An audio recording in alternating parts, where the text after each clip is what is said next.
ती मुलगी तिच्या नातेवाईकासोबत अर्जुन सायलीच्या डोळ्यात ठरलं तर मग मालिकेचा आजचा भाग म्हणजेच 21 जुलैचा भाग खूप सॉलिड दाखवला आहे. सायलीला तिची नवी ओळख मिळाल्यामुळे प्रिया खूप जळत आहे आणि म्हणत आहे सायलीला जी नवीन ओळख मिळाली आहे तन्वी सुभेदार म्हणून त्याचा तिला खूप माज आला असेल. पण सायली आता आश्रम गमावणार आणि त्याच्यासोबत तिची ही नवीन मिळालेली ओळख देखील. इकडे सायली अर्जुनला म्हणत आहे आजचा दिवस माझा खूप धावपळीचा आहे. त्या ज्या नवीन 2 मुली आलेल्या आहेत त्यांना जाऊन मला आश्रममध्ये भेटायचं आहे आणि त्याआधी पोलीस स्टेशनला जाऊन त्यांच्या नावाची नोंद करायची आहे.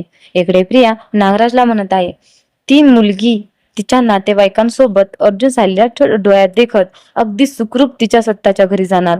पण त्यानंतर त्या पोरीच्या बाबतीत जे काही घडणार आहे त्यासाठी गुन्हेगार ठरणार सायली अर्जुन सुभेदार म्हणजेच तन्वी सुभेदार. आणि मग बघ प्रिया सायली पण कशी तुझ्या सोबतीला जेलमध्ये येते तेव्हा तुला बरं वाटेल बघ प्रिया.